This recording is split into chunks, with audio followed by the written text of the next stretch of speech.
Klau, ējieni! Tuk, tuk, tuk! Sprīdīts gan labprāt vīriņu būtu ielaidis, bet mājiņa jau piederēja sīkstlim. Tomēr viņam bija žēl nosalušā vīriņa, un viņš atvēra durvis.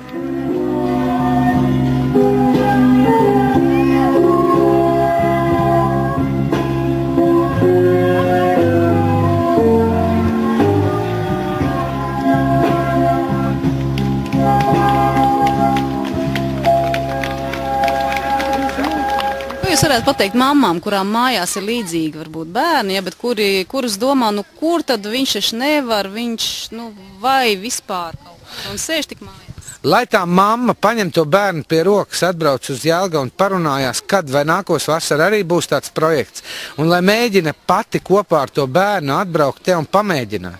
Es vienmēr stāstu par pelēkiem putekļiem. Tad, kad cilvēks ierokās sevī, tad, viņš apauga ar putekļiem. Tad beigās viņš maina krāsu, viņš paliek pelēks. Tad viņam pazūd krāsas no viņa. Viņš paliek tāds pelēks, kamēr pats pārvēršās par putekļiem. Un es novēlu, lai šie bērni neviens nepārvērstos par putekļiem, lai viņi ir tikpat krāsaini kā pārējie bērni. Jo, pastieties apkārt, viņi ir smaidīgi, jūs varat, teiksim, paši noteikt, kurš ir tas bērns ar īpašām vajadzībām, kurš ne. Es bieži vien nevaru noteikt, jo viņi visi ir vienādi smaidi, vienādi daudzās, vienādi reaģē uz visu, un tikai tad kaut kādos mirkļos mēs varam noteikt, viņš ir bērns ar īpašām vajadzībām, tad, kad mēs redzam, ka viņam kāds kreņķis vai kaut kas tam līdzīgs. Sprīdīt, vai tu ņemsi par sievu šo brīnišķo meiteni, manu meitu princesi Zeltīti? Zeltīti izrāva roku. Zeltīti izrāva roku no ķēniņa rokas un pateica un nosauca Sprīdīt par knēveli. Tā iecer, tā ideja tomēr ir attaisnojusies, un vai to vajag turpināt? Viennozīmīgi, ka vajag, protams, jā. Noteikti, jo viss tas, ko mēs darām, arī šīs mētiecīgi organizētās nodarbības, uz kustību, uz ritmu izjūtu, uz dziedāšanu, uz mākslinieckajām nodarbēm mēs gatavojam šīs lelles, un dekorācijas izrādē, ko mēs iestudējam. Patiesībā, ko nozīmē šī iestāde, droši vien jau stāstīja, ka šī izrāde netiek iestudēta un mēģināta, tā kā tas notiek klasiskā variantā. Mēs mācamies elementus, apgūstam elementus, un tad mēs nāksim visi kopā un to brīdi radīsim. Kā būs, mēs paši īsti vēl nezinām, bet es esmu pārliecināta, ka būs lieliski, un to, ka to vajag, tas ir viennozīmīgi. Par to vispār nav bijušas šaubas nevienu mirkli.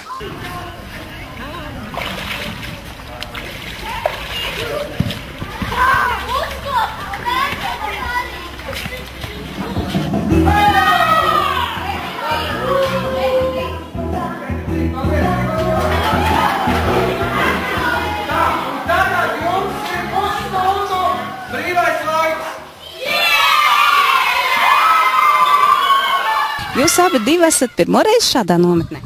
Jā, pirmo reizi, tāpēc, ka pirmo gadu arī tiek rīkots tāda nometne bērniem. Un tu esi kopā ar brālīti? Jā, es esmu kopā, tikai līdzi kā pavadone. Jā. Un kā brālītis jūtās šādā nometnē? Labi. Kas tev vislabāk patīk? Visa nometne. Visa nometne? Jā. Nodarbības, teiksim, ko jūs šeit darat? Pastāst, ko jūs darat šeit nometnē? Vingrojam, peldam, dziedam. Dejojam breiku arī. Dejojam breiku. Kas tev vislabāk patīk no tām nodarbībām? Breiku un dejot. Un kā brālim iet? Kā tev pašai šķiet? Iet jau labi, ir varbūt ar kaut ko grūtāk, bet tā ir ļoti labi. Visi bērni ir saliedēti. Kā pārējie bērni, teiksim, tie, kam nav problēmas, kā viņi uztver, teiksim, brāli? Tā īpaši, te nešķirot tos bērnus, visi iet kopā un nav īpaši tādas atšķirības. Un ja nākamgad būs atkal nometne, nāksiet atkal uz šo nometni? Jā, noteikti, nāksim. Jā, palīdzēt.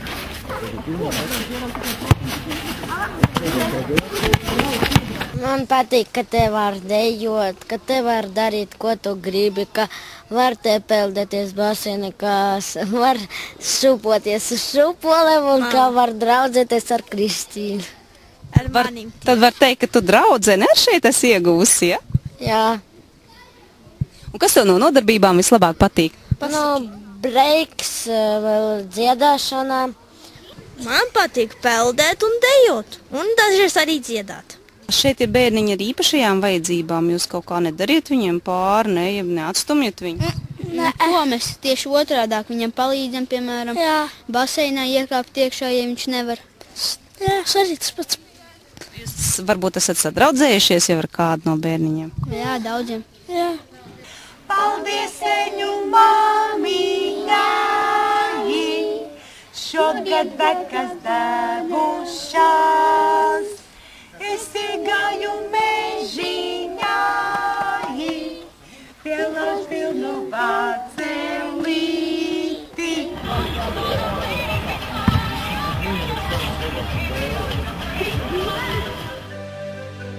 Nometnes atklāšanas dienā pie bērniem ciemos bija ieradušies Jelgavas pilsētas pašvaldības pārstāvi, Norvēģijas karalistes vēstniecības Rīgā pārstāvi, Labklājības un finanšu ministrijas pārstāvi, projekta eksperti un citi iesaistītie dalībnieki.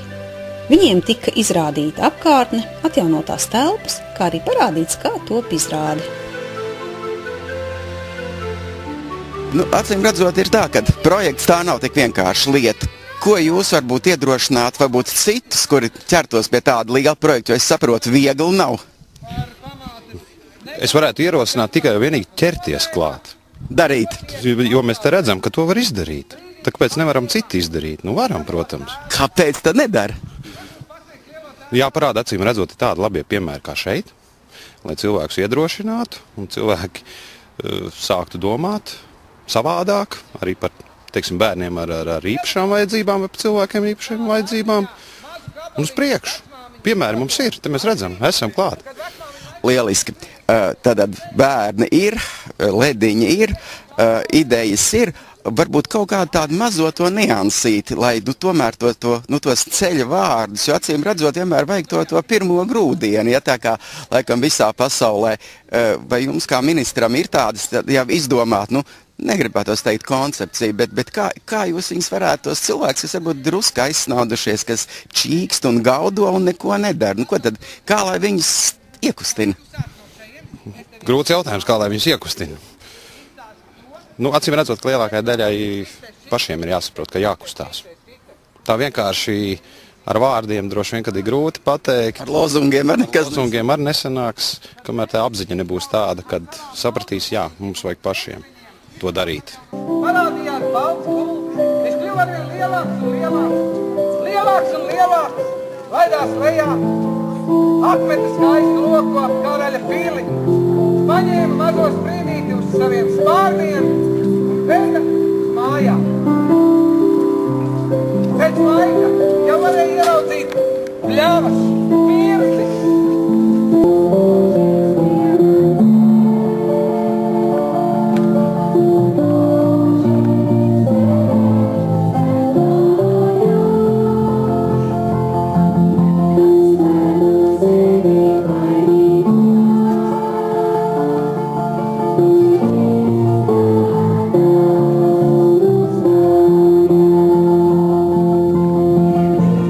Turpināsies arī rudenī, ziemā, šogad, nākošgad un tik ilgi, kamēr mazie sprīdīši ies pasaulē laimi meklēt, lai saprastu, ka mēs visi esam mazi cilvēku bērni šajā lielajā un sarežģītajā pasaulē.